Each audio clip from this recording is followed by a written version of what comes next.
Seizures are basically an alteration of the brain's electrical activity. It's like a disruption in the brain. And so, what exactly does that mean?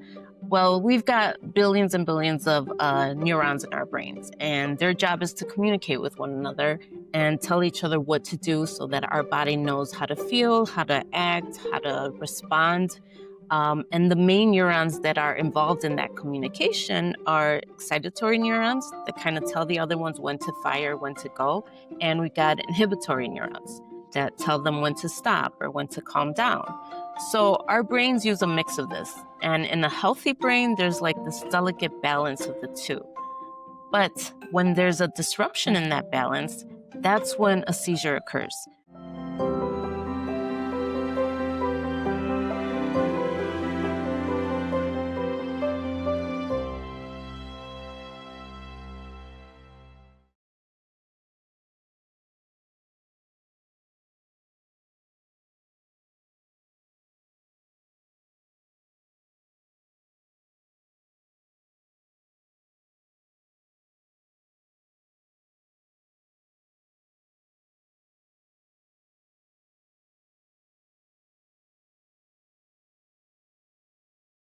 Hi, and welcome to the KCNA2 and Rare Epilepsy Podcast. Today we have Monica Lopez. Monica has been a guest before on our podcast, and she's very familiar to the world of epilepsy. So without 1 minute wasted here, let's, Monica, why don't you introduce yourself and tell us how you even got involved in the world of epilepsy? Sure. Well, first of all, thank you for having me here today. I'm super excited about this topic. I'm very passionate about mental health and epilepsy. So I'm very excited to share a lot of this information. So I have lived with epilepsy for 42 years. I was diagnosed when I was 10 years old. And I have been an advocate for epilepsy for many years. I am an ambassador for the Epilepsy Foundation and also an ambassador for the research clinical trial teams. I am on the board of the Nevada chapter, and I also lead peer support groups, and I'm a facilitator for seizure safety classes. And yeah, so all of it comes from lived experience. So I have been in this epilepsy world for some time now. Monica, before we dive into the connection between epilepsy and mental health, can you just share with us a little bit about what epilepsy is, what seizures are, how it affects people? Sure. So epilepsy or seizures are basically an alteration of the brain's electrical activity. It's like a disruption in the brain. And so, what exactly does that mean?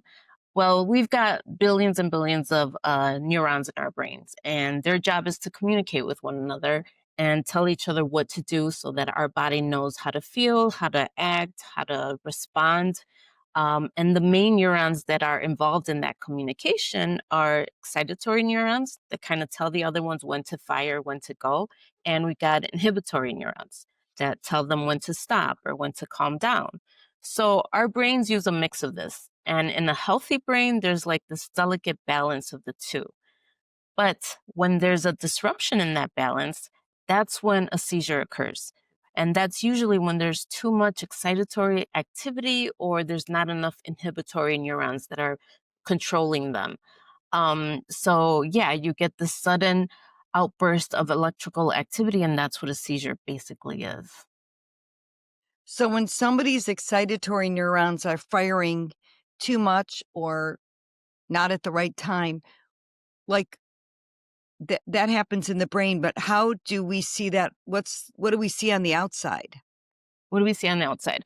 Okay, so we have that's basically the clash of the two causes the seizures. And there's many different types of seizures.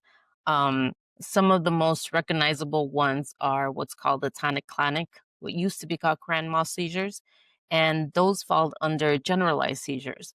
And with generalized seizures, the seizure activity begins on both sides of the brain, and the neurons are firing uncontrollably throughout the entire brain. We also have what are called focal seizures.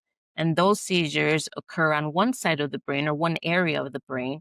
And for those kinds of symptoms of seizures, the person tends to either be awake and alert and have symptoms inside versus outside, or you can have some people that have impaired, what's called focal impaired seizures, and there's some sort of alteration with their awareness. With the generalized seizure, people tend to just lose consciousness completely and will fall. And those are the most dramatic, recognizable ones that you see on movies, TVs. Yeah, so when you're I can see, why if somebody experiences tonic-clonic or what was called grand mal seizures, and you might have one and you're not sure, I can see why somebody might isolate at home or not wanna be on a bus, because or be alone. Is that Right. true, or how does that work? Yeah, absolutely. So epilepsy affects more than just the brain's electricity, and living with it is more than just managing the seizures. It often means managing a whole full spectrum of challenges that affects the person emotionally, mentally, and physically. And for myself included, it's often these challenges that are more debilitating than the actual seizures themselves. Because once the seizure stops, it's not over. We're still dealing with everything else that comes, with that. And everyone's different, just like everyone is different on their epilepsy journey and everyone's seizures are different. The way that their mental and emotional um, impact on it can be profoundly different for everyone. But it is a fact that the two are intertwined conditions. So people who have epilepsy have a higher risk of developing mental health issues. And what are those connections? Like, when I know that there's probably thousands, but if you sum it up or, you know, organize it in terms of how mental health connects with seizure disorders, what are the pillars of that? Well, the Epilepsy Foundation states that depression tends to be the most frequent psychiatric comorbidity when it comes to epilepsy. Oh. Yeah, so a lot of people suffer from depression. You also have anxiety is another common one, PTSD, and they do state that people with epilepsy are 2 to 3 times more likely to develop depression than the general public. And something else that's interesting is that it's also a bidirectional relationship, meaning that people who have a history of depression can also develop epilepsy. So, yeah, it can go both ways. So, mental health is extremely, extremely important. And it's something that should be part of a person's overall epilepsy care. So at least get an assessment for what mental health symptoms you may be experiencing. Correct. Correct. That's very important. Yeah. And for somebody who's experiencing depression, like, is treatment always medication for the symptoms of depression, or is it sometimes helping somebody cope with why they're depressed? Yeah, the depression kind of ranges for everyone. It varies. I know for mental health, I think four of the top influences um, as to why mental health is connected or affected by epilepsy is one, the brain's structure and the biological connection. Um, there's also the side effects to medications. There's the challenges of having to live with this condition, and there's the stigma. So everyone's experience within those four influences is different. So, Right. to give you an example, someone who has no auras, which auras are warning signs, may not have the same anxiety that someone does have auras, because as soon as they feel that aura, they know what's coming and they start to feel that anxious, nervousness and sometimes even panic attacks versus someone Mhm. who has seizures without those auras and they just fall and then continue to have the seizure. They might not have the same sort of anxiety. Or you have people that have very severe types of seizures and cannot leave their house, like you mentioned earlier, have to stay home and they isolate themselves. Their depression might be very different from someone who has focal aware seizures. and can go out there and live life, but yet still has depression as well. So it all varies, you know. It's very individual. Epilepsy is a very individual condition, and the way that it affects the person mentally also varies. So, what is it like for someone who has epilepsy? They know they're depressed. They may have even been officially diagnosed with depression. What is it like for them to find a group like yours, these support groups? That's it's very important to have some sort of support group, and communicate with other people because, again, living with epilepsy is not just the seizures. It comes with all of this mental health issues. And I know personally, um, when my day begins, I'm grateful to be alive just to begin with because of what's SUDEP, sudden unexpected death in epilepsy. So there's anxiety just going to bed every night and not knowing if you're going to wake up, right? But when you do wake up, you know, it's a blessing and it's something that is not, I don't take lightly. And I'm very grateful for that. But then the day begins. And for me, I'm already carrying that weight of depression. So sometimes it's mild, sometimes it's heavy, and sometimes it comes strong in terrifying waves, you know, where you feel like you're being pulled under. And I know when I need to reach out and ask for help. So epilepsy is not like a one-time diagnosis. It's a path for everyone and it changes daily. So it's always good to have that support system and talk with people and share your experiences with people. Um, yeah, and every state, I mean, we all have our own chapters, so there's always some sort of peer support group there. There's peer support groups online that you can get in touch with. You know, when you say, I mean, I give you so much credit for even sharing this because I can tell you now that there's people out there who are thinking exactly the same thing. They experience exactly what you just described in terms of, I'm depressed. Some days are worse, some days are better. But to hear somebody like you say that is so validating. So hopefully, you know, the listeners out there are feeling that too, that, you know, it's fine to reach out to a support group. You're certainly not the only one. But Yeah, absolutely. what I wanna ask is, so now as an adult, you recognize that you have depression and some days you need more support than maybe other days. But when did you recognize this? Because having epilepsy for 42 years means, you know, you went through childhood and then teenage years, well, preteen, Right. teenage, then young adult. How did this depression move throughout that life cycle? Well, for me, as you've heard me mention before, I think the first thing was coming to terms with it and accepting my epilepsy. And I think that's where my journey really began. And that in itself took, you know, steps and wasn't easy, but it took steps to get to.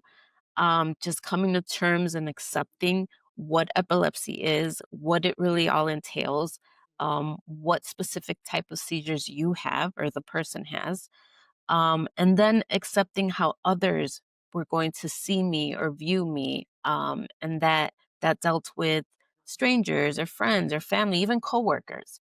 You know, people don't like to be looked at with pity, but some people express that. So it was kind of learning how to deal with that. Then there was the disclosure part of it, knowing when to disclose it, who to disclose it to, who you can trust with, worrying about how they were going to react to it and how they were going to respond to you.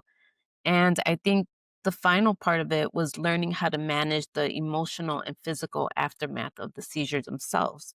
You know, waking up sometimes with injuries, or in my case, I tend to cut myself, not cut myself, but bite the inner cheeks, bite my tongue. You wake up with headaches. If there's injuries, you know, you got to deal with all of that. So, having gone through all of that, I thought, you know, this was it. I made it. I've accepted this. Let's move on. What I didn't realize, was that that was just kind of the first part of it. So living with epilepsy also meant learning to live with the mental comorbidities that come along with that. And in my case, that's depression. anxiety, PTSD, and at times suicidal ideation. That's something that's not uncommon for us. So being able to deal with that and handle that at a young age is very, very difficult. And that's why we need that support system and that family um, support, to be there for you. But through the years, I've been able to recognize the signs so I can deal with that better and I've been able to help people. I've learned to ride the waves basically. I know when the feelings are coming on and I know how to manage it. I know when I need to ask for help. That's very important. And it can still be scary to this day, but it's something that is just part of me. It's part of our life. I know I'm a very strong person, but sometimes this illness and the mix of medications and just the emotional chaos and all that can make you feel like you're literally fighting yourself and every day going to battle with your own brain, so I know that's a feeling that everyone else can relate to when it comes to epilepsy. So yeah, just getting in touch with other people that can relate and understand that makes a huge difference for you and your mental health. Well, you mentioned a few things there I just wanna kind of tease out. First of all, when you say the word comorbidity, some people are not familiar with that, but you did define it. So, what I think you were saying is you have seizures, and the seizures may, um it's an electrical impulse in your brain that was out of control. That's why you had a seizure, and you may fall or you may lose consciousness. But the comorbidity are the other things that occur besides that, like feeling depressed, feeling worried, feeling anxious, or actually having kind of a post traumatic or an acute post traumatic state after that.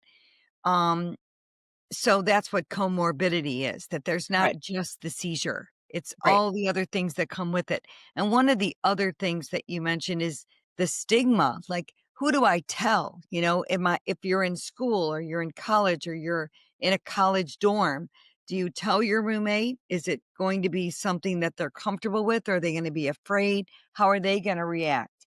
And Right. then how are you gonna react to their reactions? So that is a full plate right there, just making those kind of decisions.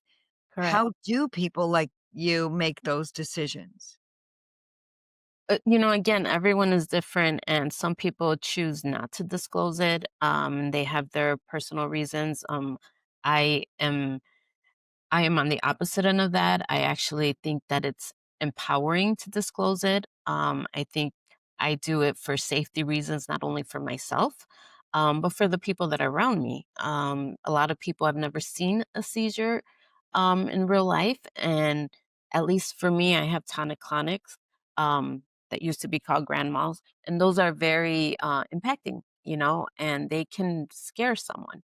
So if I give them that warning ahead of time and kind of be able to give a little seizure first aid, um, that assures me that I'm going to be safe, and at least that person will not react in a scared or panicked way.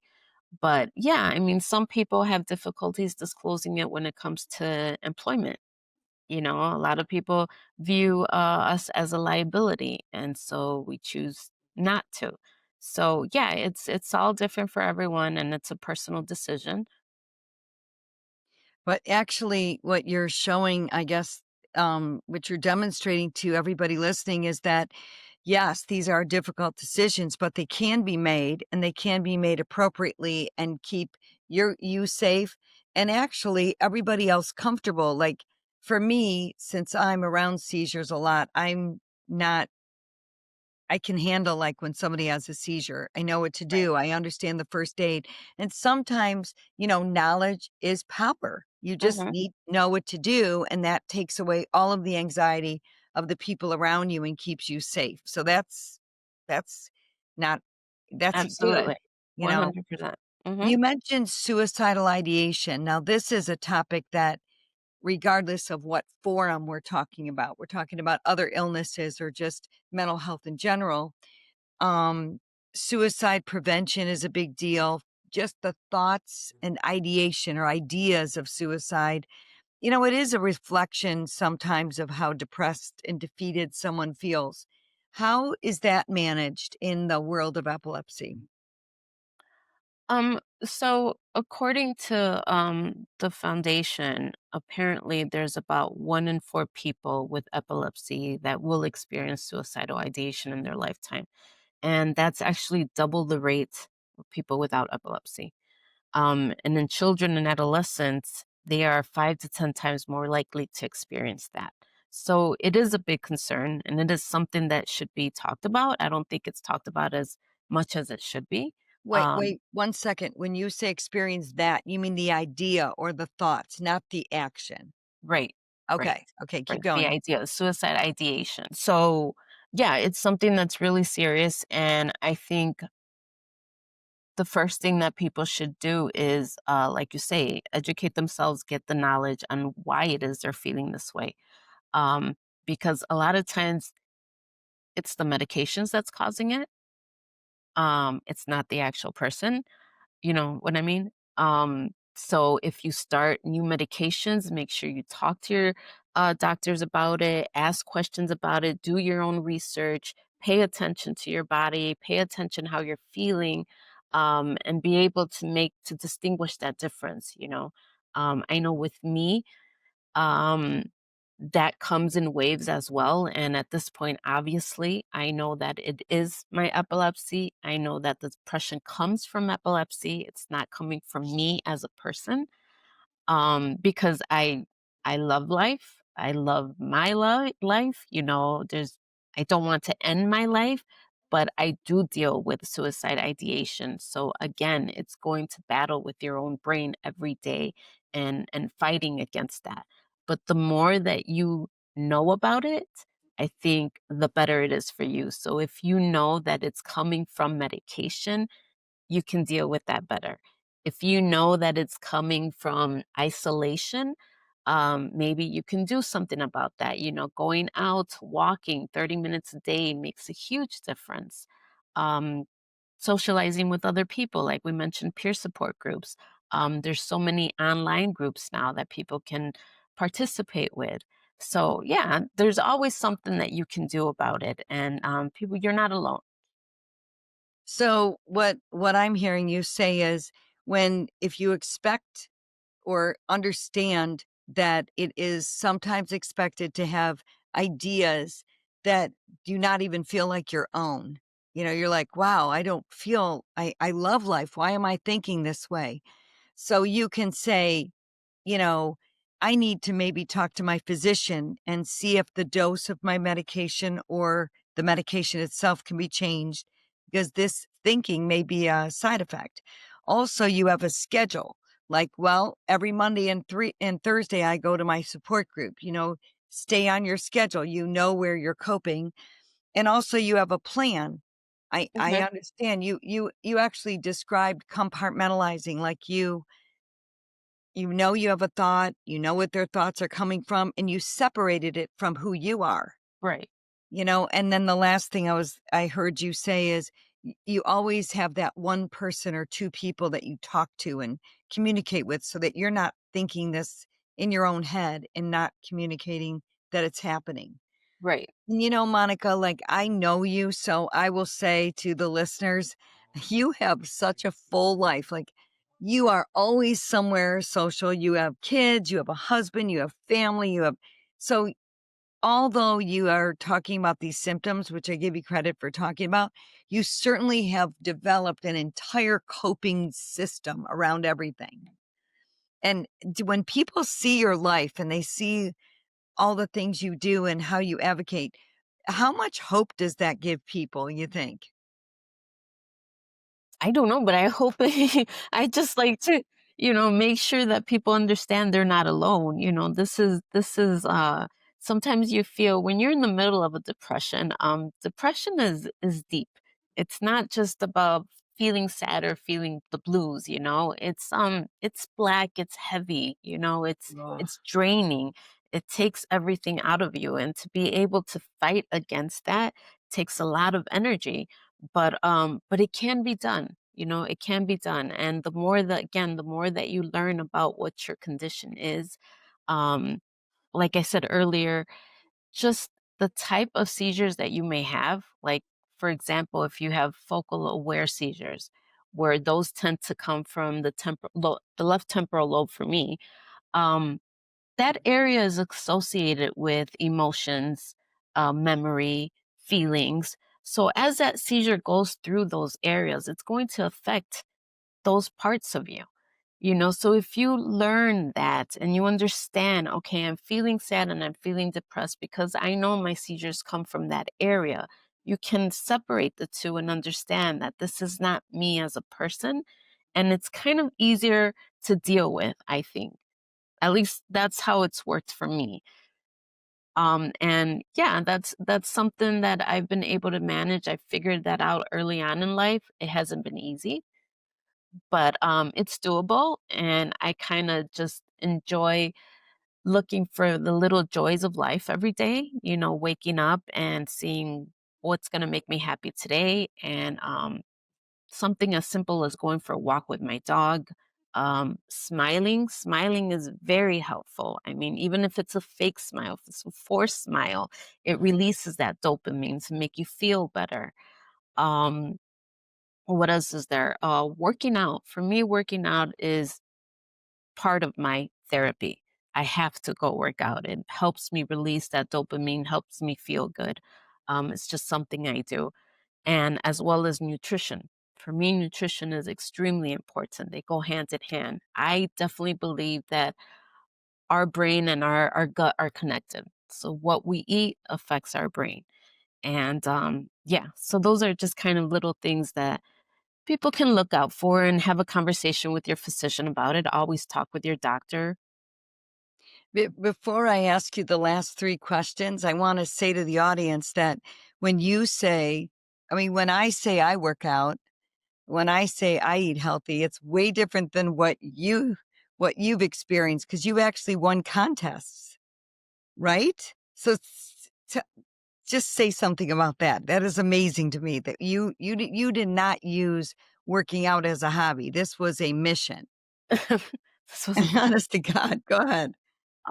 yeah, so when I started working out, again, I found myself in a very, very deep depression. And I think part of that also had to do with postpartum of my second child. And it was not the best time of my life there. And I realized I needed to start moving and walking. So I joined the health club. I started walking, and because I had seizures, I would walk with that belt tied on. You know what I mean, on the treadmill. Wow, okay. And then just I gradually got better, and was able to get off of that and started walking and running outdoors. And before I knew it, I was lifting weights, I was doing more than that, and then one day I just decided to, try to join a competition, and I was told I couldn't. And for me, being told no is that motivator to prove that, yes, I can. So, yeah, that's basically what got me into that. And I spent a year competing as a bodybuilder, which took me to win my Olympia, my gold medal. And I did that also on behalf of my epilepsy community. But in that process, I learned so much about my body and the connection to nutrition and how important nutrition is. And talking earlier about those excitatory neurons, um, kind of learned how I had a little bit of control in that by watching what I ate and watching things that wouldn't make that those neurons more excited or stimulate them more, right? So I try not to eat too much sugar, too much caffeine, things like that that won't stimulate them. And I have to say that since I changed my lifestyle, I am going now on 15 years without having a tonic, clonic, or grand mal seizure. So, it makes a huge difference. Yes. I mean, that is such a journey that I think, people probably ask you about, but you really learned Yes. about your stamina, your strength. You pushed yourself to such a limit to be, it a lot of times you can see pictures of that competition, but what's behind it? is there's so much work, dedication, tenacity. I really give you credit for that.